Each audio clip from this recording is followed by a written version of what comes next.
여러분도 혹시 이런 말씀을 속으로 해보신 적 있으십니까? 싫다고 말 한번 제대로 못하고 평생 남의 부탁 들어주다 보니 정작 내 인생은 어디로 갔는지 모르겠다고요. 누군가의 요청에 아니오라고 하면 마음이 불편해서 몸이 힘들어도 웃으며 나섰던 날들이 있으셨을 겁니다. 그렇게 살아온 세월이 어느덧 수십 년입니다.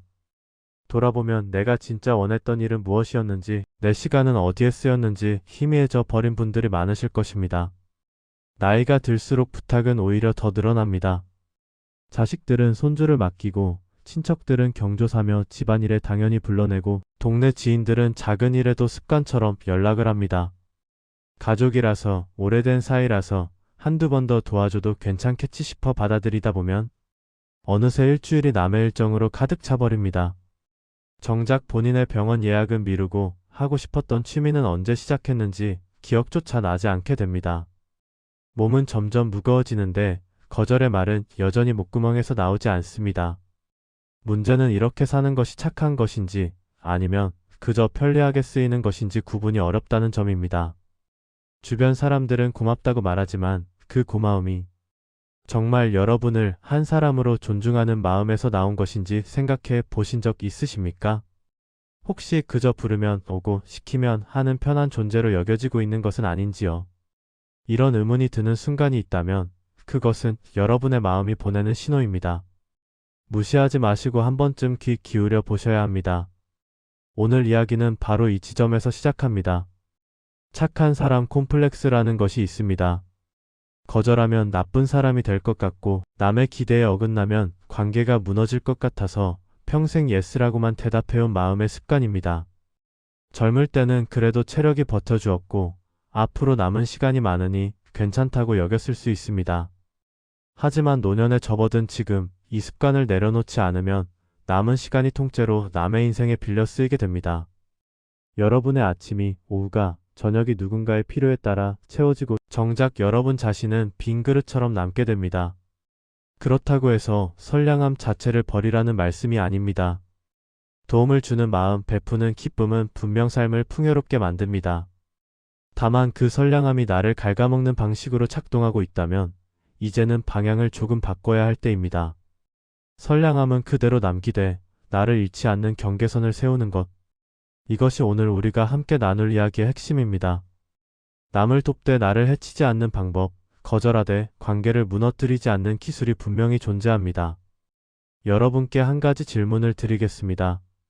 지금까지 살아오면서 진심으로 아니오라고 말한 적이 몇 번이나 있으셨습니까? 그리고 그때 정말로 관계가 무너졌습니까? 아니면 예상과 달리 아무 일도 일어나지 않았습니까? 어쩌면 거절이 두려웠던 것은 실제로 나쁜 일이 일어나서가 아니라 나쁜 일이 일어날 것이라는 상상 때문이었을지도 모릅니다. 우리는 평생 그 상상에 갇혀 진짜 하고 싶은 말을 삼켜왔는지도 모릅니다. 이 질문의 답을 마음속에 품고 다음 이야기로 함께 가보시죠. 평생 아니오를 못하던 한 사람의 삶이 어떻게 흘러갔는지, 그리고 그가 어떤 순간에 비로소 자신의 삶을 되찾기 시작했는지 들려드리겠습니다. 그 이야기 속에서 여러분 자신의 모습이 보이실 수도 있습니다. 불편하더라도 외면하지 마시고 끝까지 함께 해주시기 바랍니다. 69세 윤정호 씨는 동네에서 부탁 잘 들어주는 어르신으로 소문이 나 있었습니다. 누가 이사를 하면 허리가 아픈 날에도 나가서 짐을 날랐고 손주를 봐달라는 연락이 오면 미리 잡아둔 약속을 취소하고 달려갔습니다. 경조사가 있으면 가장 먼저 도착해서 가장 늦게까지 남았고 마을 행사에는 빠지는 법이 없었습니다. 사람들은 그를 보며 참 좋은 분이라고 말했습니다. 정호 씨 자신도 그렇게 사는 것이 당연하다고 여겼습니다. 남을 돕는 일에서 보람을 느꼈고 고맙다는 말 한마디에 피로가 풀리는 것 같았습니다. 그에게는 어린 시절부터 배워둔 신념 같은 것이 있었습니다. 사람은 서로 도우며 살아야 한다. 내가 조금 손해보더라도 관계가 유지되면 그만이다. 싫은 티를 내면 인간관계가 틀어진다. 이런 생각들이 그의 행동을 지배했습니다.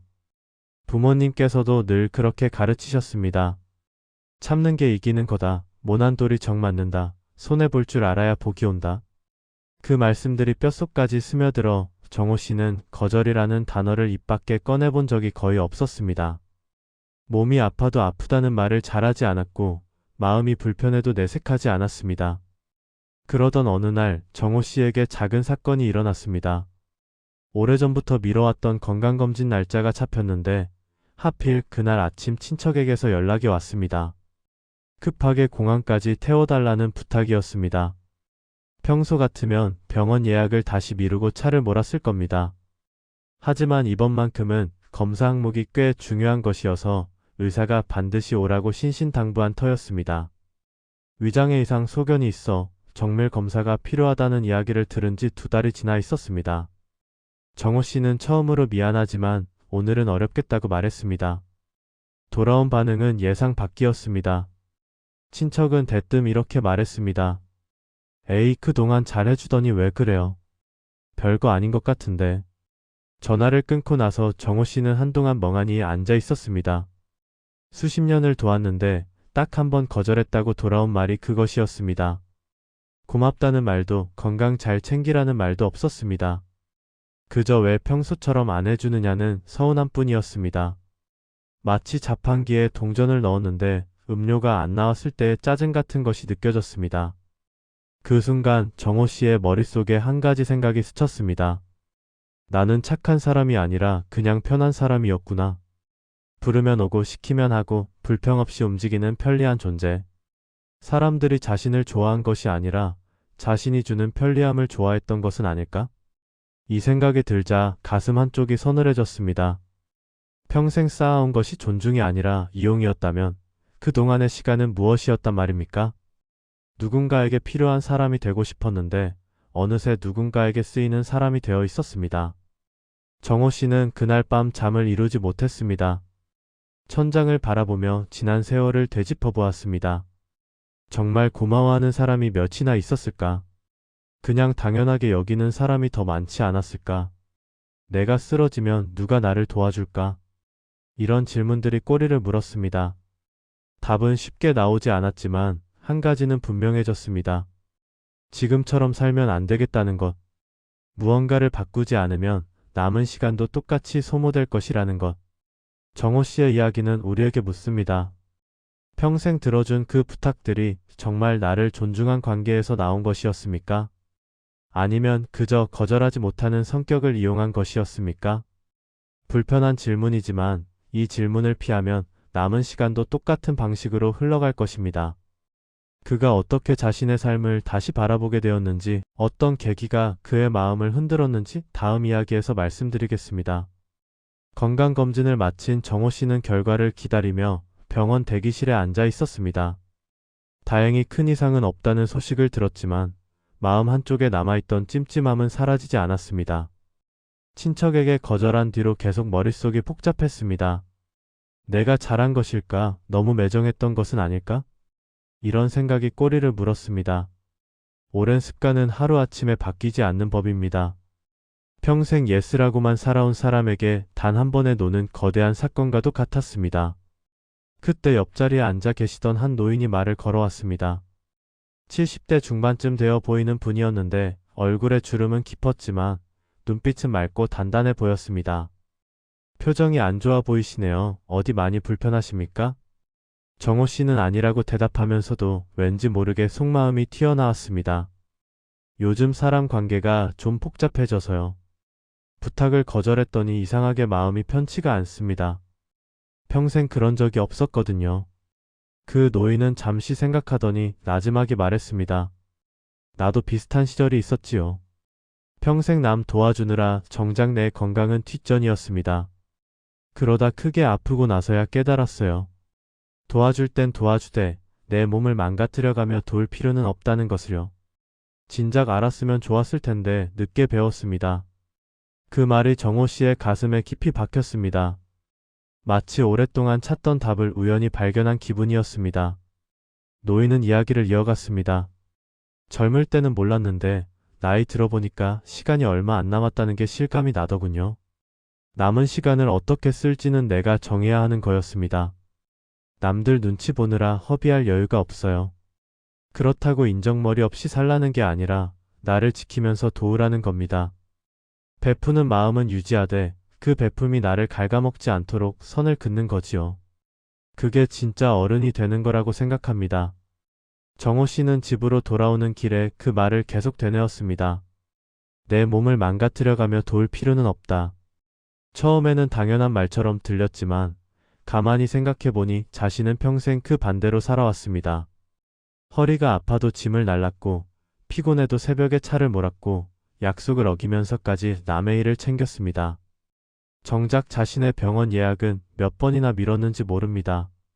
그러면서도 그게 당연하다고 착한 사람이라면 그래야 한다고 믿었습니다. 그제야 정호 씨는 자신의 피곤함과 서운함과 억울함을 처음으로 제대로 바라보았습니다. 그동안은 그런 감정이 올라올 때마다 빨리 덮어버렸습니다. 이 정도는 참아야지. 내가 예민한 거겠지. 다들 그렇게 사는 거겠지. 하지만 참는 것과 무시하는 것은 다릅니다. 감정을 억누른다고 사라지는 것이 아닙니다. 어딘가에 쌓여 있다가 결국 몸과 마음을 함께 무너뜨립니다.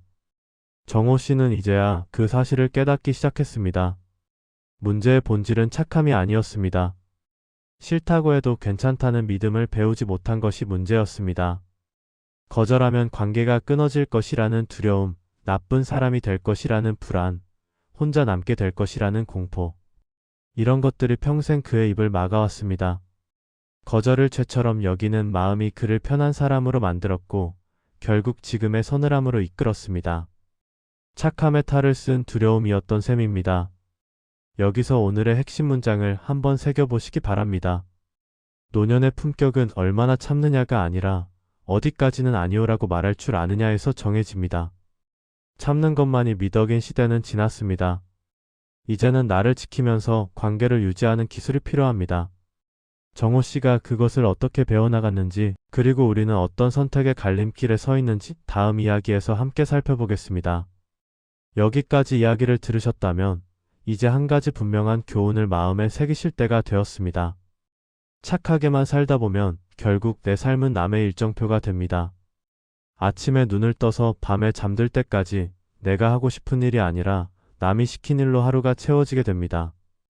그렇게 1년이 가고 10년이 가면 돌아볼 때 내 인생이라고 부를 수 있는 시간이 얼마나 남아있겠습니까? 남을 위해 쓴 시간은 기억에 남지만 남에게 쓰인 시간은 허무함만 남깁니다. 정호 씨도 그 지점에 서 있었습니다. 친척의 그 한마디, 에이 그동안 잘해주더니 왜 그래요? 라는 말이 계속 귓가에 맴돌았습니다. 처음에는 서운함이었지만 시간이 지나자 그 감정은 질문으로 바뀌었습니다. 나는 앞으로도 이렇게 살 것인가? 부탁이 올 때마다 별것도 아닌데라고 스스로를 다독이며 전부 받아줄 것인가? 아니면 여기서 방향을 바꿀 것인가?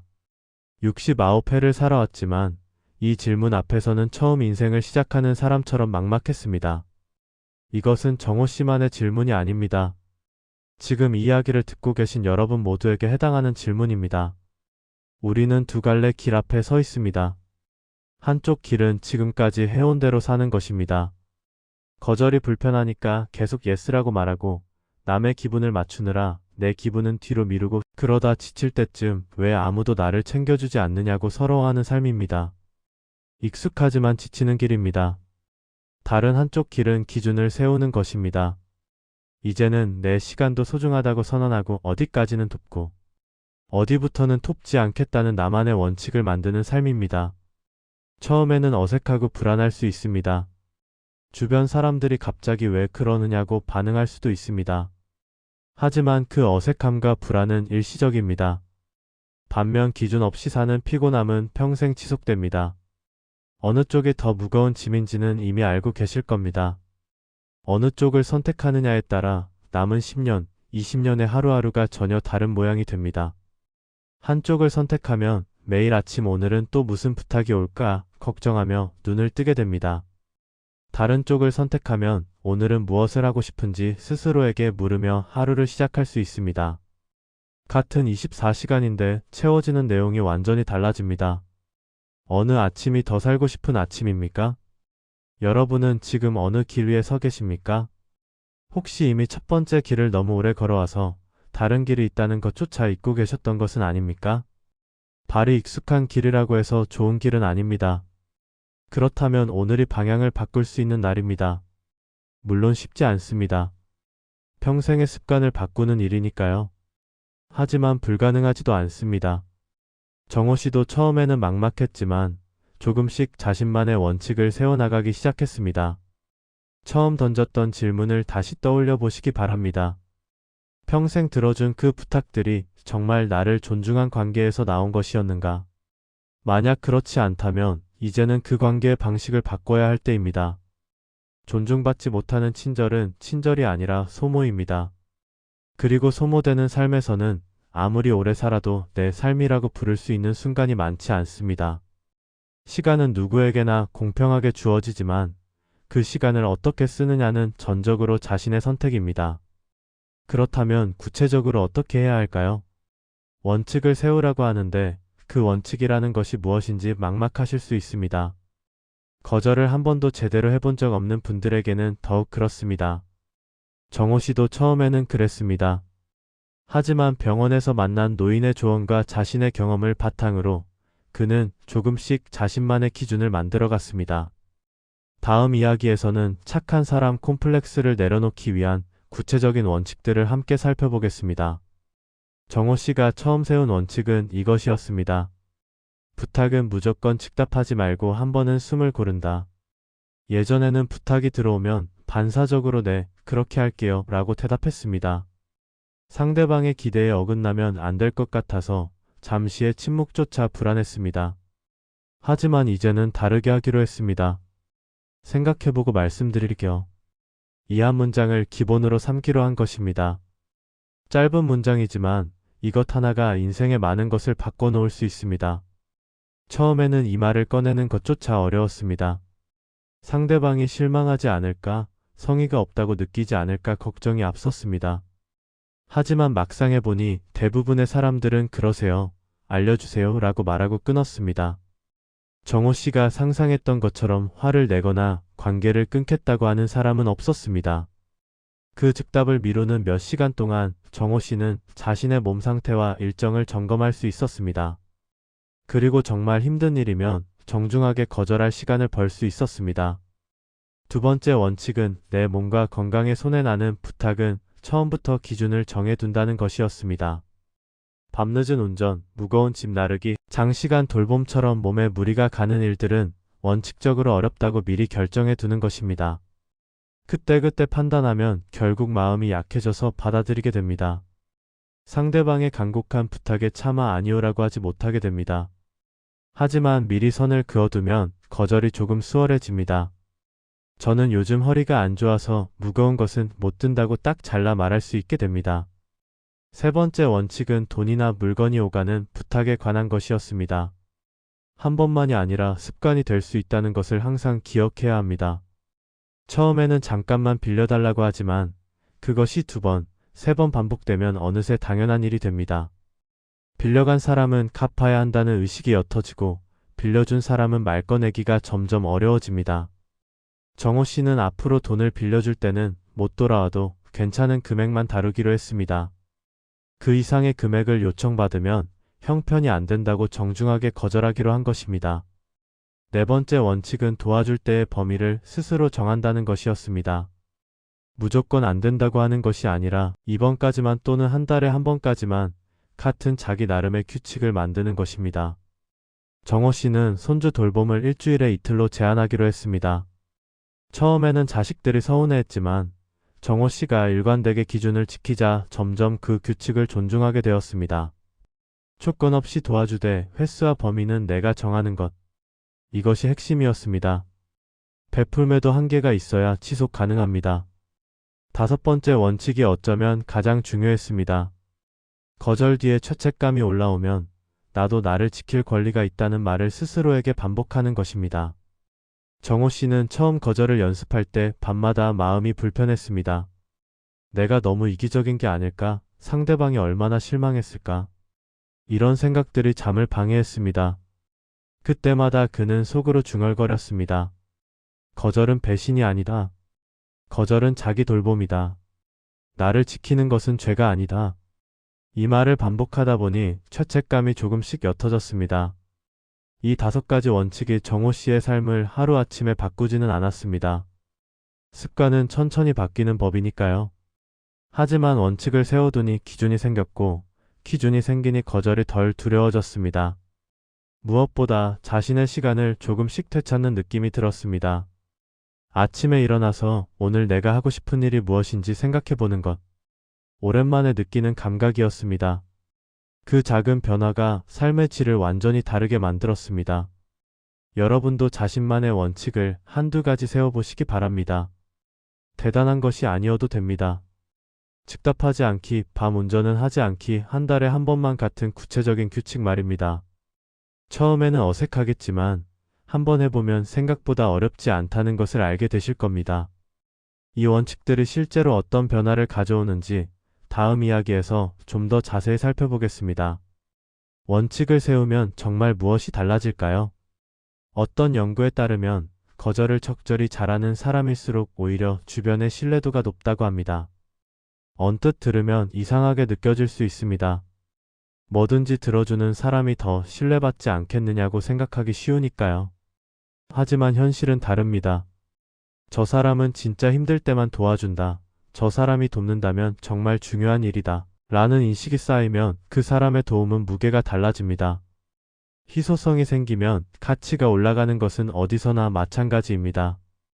반대의 경우를 생각해 보십시오. 모든 부탁을 다 들어주는 사람은 처음에는 분명 고맙게 느껴집니다. 참 좋은 사람이다, 복 받을 사람이다 라는 말을 듣습니다.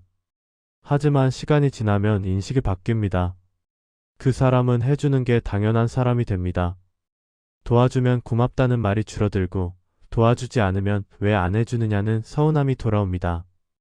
정호 씨가 경험한 것이 바로 이것이었습니다. 존중이 사라지고 사용만 남은 관계. 그것은 관계라기보다 거래에 가까운 것이었습니다. 정호 씨의 이야기만이 아닙니다. 비슷한 경험을 한 어르신들의 이야기가 많습니다. 한 어머니는 퇴직 후 손주 돌봄을 거의 전담하다시피 했습니다. 주말도 없이 손주를 맡았고 자식 부부는 그것을 당연하게 여겼습니다. 고맙다는 말은 처음 몇 번뿐이었고 나중에는 부탁이 아니라 통보처럼 연락이 왔습니다. 이번 주말에 맡게요 라는 식이었습니다. 그 어머니는 체력이 바닥나도 말을 못하고 버텼습니다. 그러다 건강이 나빠져서 어쩔 수 없이 돌봄을 일주일에 이틀로 줄였습니다. 처음에는 자식들이 서운해하고 불편해했습니다. 엄마가 갑자기 왜 이러느냐는 반응이었습니다.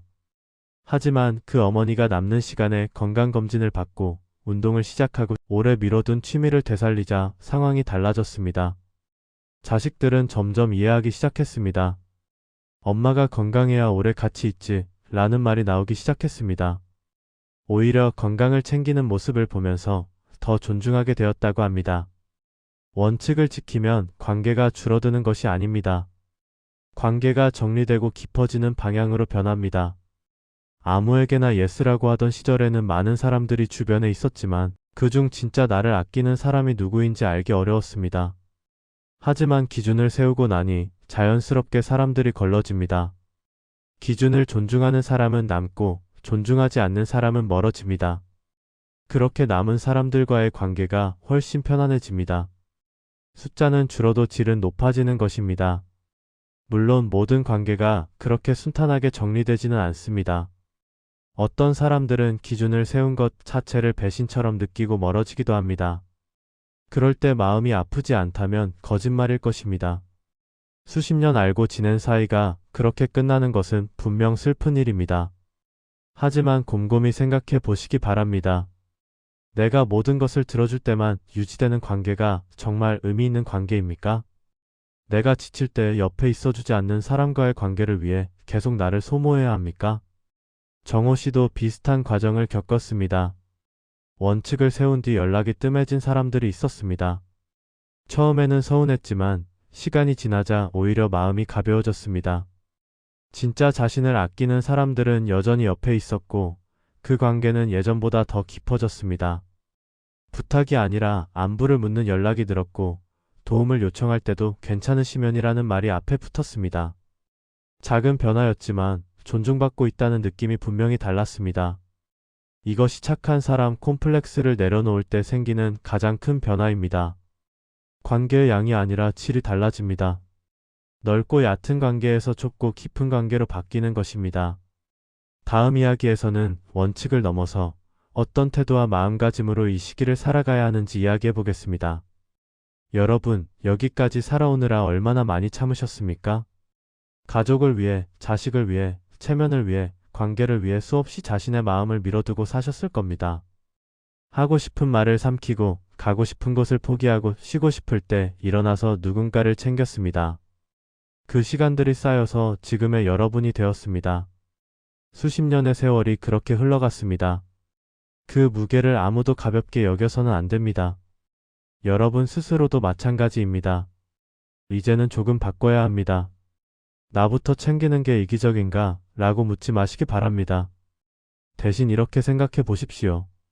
내가 무너지면 누구도 나를 대신 살아줄 수 없다. 여러분이 건강을 잃으면, 여러분이 기력을 잃으면, 여러분이 마음까지 무너지면, 그때 남은 가족들은 어떻게 될까요? 여러분을 돌봐야 할 부담이 고스란히 그들에게 돌아갑니다. 나를 지키는 것은 나만을 위한 일이 아니라 결국 주변 사람들을 위한 일이기도 합니다. 튼튼한 기둥이 있어야 집이 서 있을 수 있습니다. 정호 씨는 원칙을 세우고 나서 자신을 바라보는 눈이 달라졌습니다. 예전에는 거절할 때마다 나는 나쁜 사람이라는 생각이 먼저 들었습니다. 남을 실망시키는 사람, 정이 없는 사람, 이기적인 사람. 그런 딱지를 스스로에게 붙였습니다. 그 딱지들이 마음을 짓눌렀습니다. 하지만 지금은 다릅니다. 나는 나를 지킬 줄 아는 사람이다 라고 생각합니다. 남을 돕되 나를 해치지 않는 사람. 선을 그을 줄 아는 어른. 그 정체성이 정호 씨의 삶을 단단하게 만들었습니다. 여러분도 스스로를 너무 탓하지 마시기 바랍니다. 지금까지 그렇게 사셨던 것은 여러분의 잘못이 아닙니다. 그렇게 살 수밖에 없던 시대와 환경이 있었습니다. 부모님 세대부터 이어져 온 가르침이 있었습니다. 참는 게 미덕이고 손해볼 줄 알아야 복이 오고 가족을 위해서라면 자신을 희생하는 것이 당연하다는 믿음이 있었습니다. 그 믿음 속에서 최선을 다해 살아오신 것입니다. 그것을 부끄러워하실 필요가 전혀 없습니다. 다만 이제는 조금 다르게 살아도 괜찮습니다. 하지만 이제는 그 믿음을 조금 수정할 때가 되었습니다. 참는 것도 좋지만 참다가 무너지면 아무 소용이 없습니다. 베푸는 것도 좋지만 베풀다가 바닥나면 더 이상 줄 것이 없어집니다. 자신을 먼저 채우고 그 넘치는 것으로 남을 돕는 것. 이것이 지속 가능한 선량함입니다. 빈 컵으로는 남의 컵을 채워줄 수 없습니다. 내 컵을 먼저 채우는 것이 결국 남을 위한 일이기도 합니다. 늦게 배운 사람일수록 한번 바꾸면 더 단단해집니다. 왜냐하면 그동안 겪어온 시행착오가 지혜가 되어주기 때문입니다. 정호 씨는 요즘 아침에 일어나면 자신에게 이렇게 말합니다. 오늘 하루는 내가 주인이다. 누구의 부탁으로 채워지는 하루가 아니라 내가 선택한 일로 채워지는 하루를 살겠다. 물론 필요하면 돕겠지만 그것은 내가 원해서 하는 것이지 억지로 하는 것이 아니다. 이런 다짐이 하루를 시작하는 힘이 됩니다. 작은 문장이지만 삶의 방향을 완전히 바꿔놓는 문장입니다. 말의 힘은 생각보다 큽니다. 여러분께도 이런 다짐을 권해드립니다. 나는 이제 나를 소모시키는 착함 대신 나를 살리는 선량함을 선택하겠다. 이 한 문장을 마음속에 새겨두시면 좋겠습니다. 거절할 때 죄책감이 올라오면 이 문장을 떠올려 보십시오. 누군가의 부탁에 흔들릴 때 이 문장을 생각해 보십시오. 그것만으로도 마음속 무게가 조금은 가벼워질 것입니다. 스스로에게 건네는 말 한마디가 하루를 바꾸고 그 하루가 쌓여 인생을 바꿉니다. 초반에 던졌던 질문을 기억하십니까? 평생 들어준 그 부탁들이 정말 나를 존중한 관계에서 나온 것이었는가? 이제 그 질문의 의미가 조금 더 선명해지셨을 겁니다. 존중받지 못하는 친절은 지속될 수 없습니다. 지속 가능한 친절은 나를 지키면서 하는 친절입니다. 그것이 진짜 어른의 선량함입니다. 다음 이야기에서는 오늘 당장 해볼 수 있는 작은 실천에 대해 말씀드리겠습니다. 오늘 이야기가 끝나면 한 가지만 해보시기 바랍니다.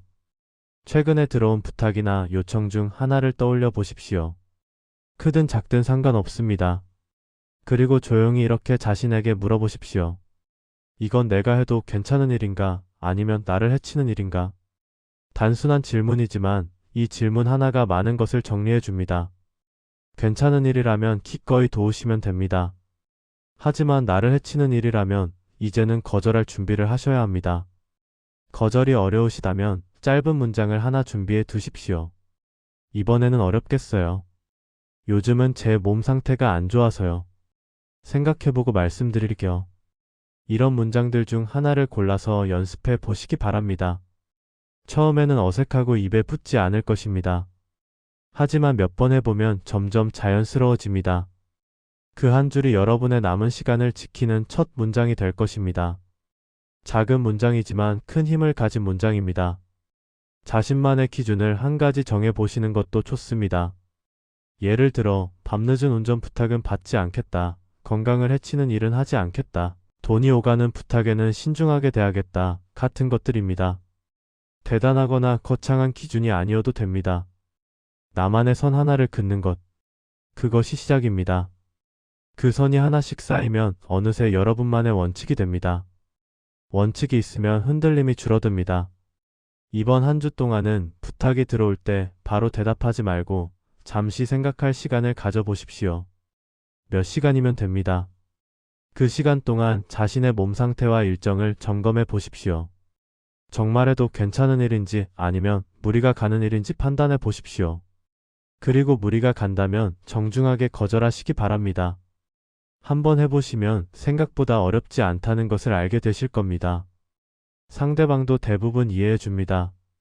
기억하십시오. 당신은 평생 남을 위해 충분히 많이 내어주셨습니다.